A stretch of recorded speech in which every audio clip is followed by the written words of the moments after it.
Alors bonjour, donc les manipulations, les doigts sur l'iPad.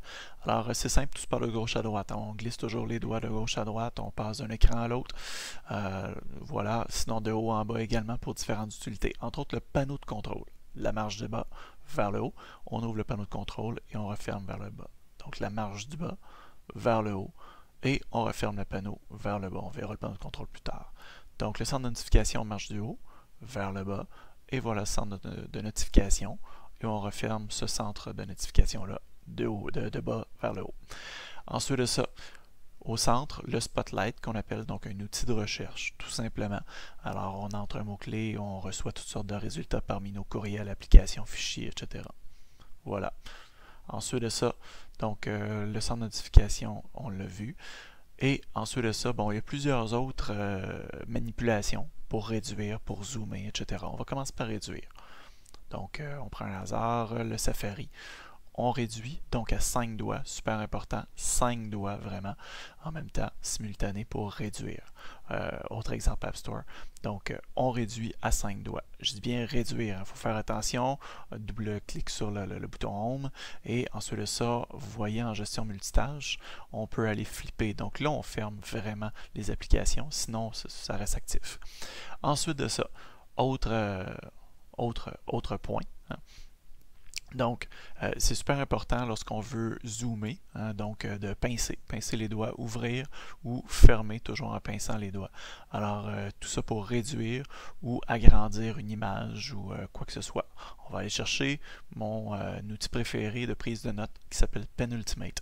Donc, avec ça, on prend des notes manuscrites, gestion multicarnet, je crée un nouveau carnet, voilà, on ouvre le carnet, on va chercher dans le carnet. On peut écrire évidemment, plusieurs applications nous offrent les prises de notes manuscrites. Alors j'écris grandeur normale, mais je peux aller zoomer également. Je glisse à 2 doigts. Toujours les prises de notes comme ça, on peut glisser, on peut tasser l'écran à 2 doigts sans écrire dessus. Et par la suite, je me place et j'écris beaucoup plus petit, donc de manière plus fine, plus propre. La même chose. Alors, ça fait quand même une bonne petite différence. Alors, et là, je retasse si je veux. Je zoom out, donc je me rééloigne. Voilà. Et ça donne un bon résultat. C'est un excellent résultat. Alors, je glisse à 2 doigts. Toujours à 2 doigts. Et j'écris à 1 doigt.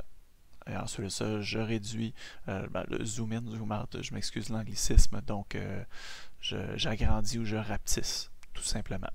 1 doigt, 2 doigts. Et évidemment, si je veux réduire, toujours à 5 doigts.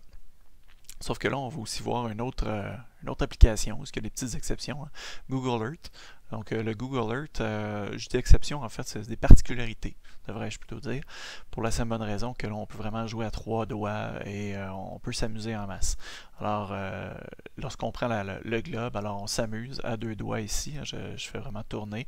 Je zoome, donc j'agrandis l'Amérique du Nord, je m'amuse hein, autant qu'on veut. Alors on fait tourner le globe, on peut tasser à 2 doigts et ensuite de ça, bon là, je commence à cibler un petit peu plus, je place comme il faut mon globe et ensuite j'agrandis, donc c'est un zoom in.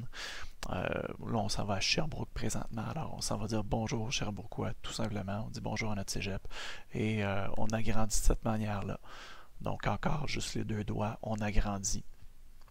Et donc, vous voyez vraiment la particularité de Google Earth. Alors voilà, ce sont les doigts sur l'iPad.